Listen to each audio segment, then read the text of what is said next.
Dr. Knowall. Authors, Jacob Grimm and Wilhelm Grimm. Taken from Grimm's Fairy Tales. There was once upon a time a poor peasant called Crab, who drove with 2 oxen a load of wood to the town, and sold it to a doctor for $2. When the money was being counted out to him, it so happened that the doctor was sitting at table, and when the peasant saw how well he ate and drank, his heart desired what he saw, and would willingly have been a doctor too. So he remained standing a while, and at length inquired if he too could not be a doctor. "Oh, yes," said the doctor, "that is soon managed." "What must I do?" asked the peasant. "In the first place, buy yourself an ABC book of the kind which has a cock on the frontispiece.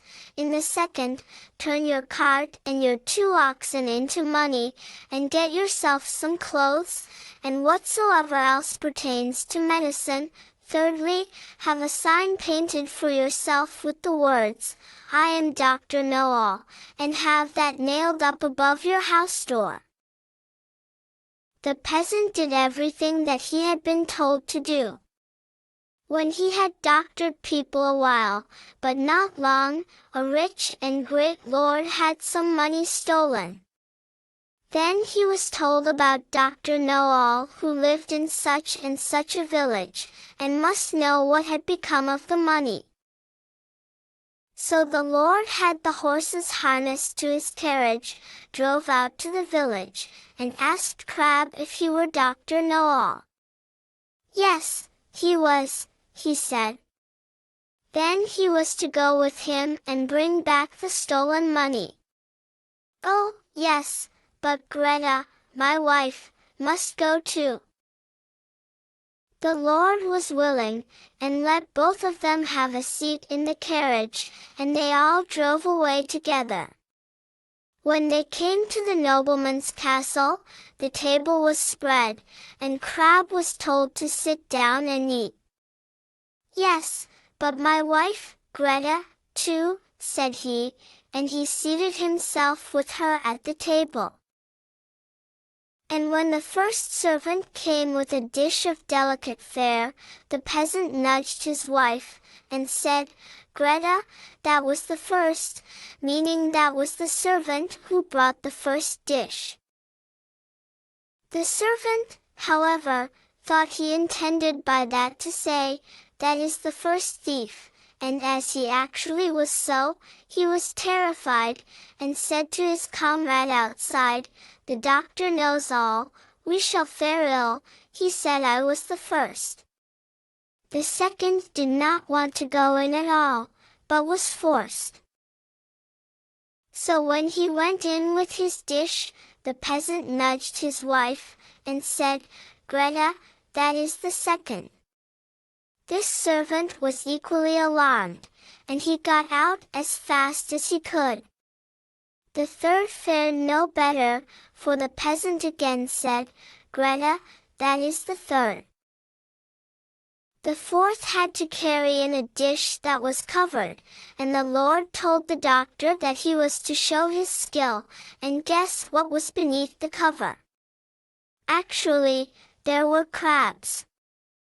The doctor looked at the dish, had no idea what to say, and cried, "Ah, poor crab." When the lord heard that, he cried, "There! He knows it. He must also know who has the money." On this the servants looked terribly uneasy, and made a sign to the doctor that they wished him to step outside for a moment.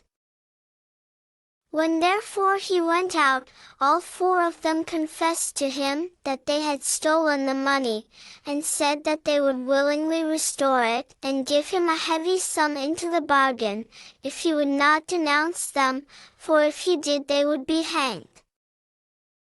They led him to the spot where the money was concealed. With this the doctor was satisfied, and returned to the hall, sat down to the table, and said, "My lord, now will I search in my book where the gold is hidden."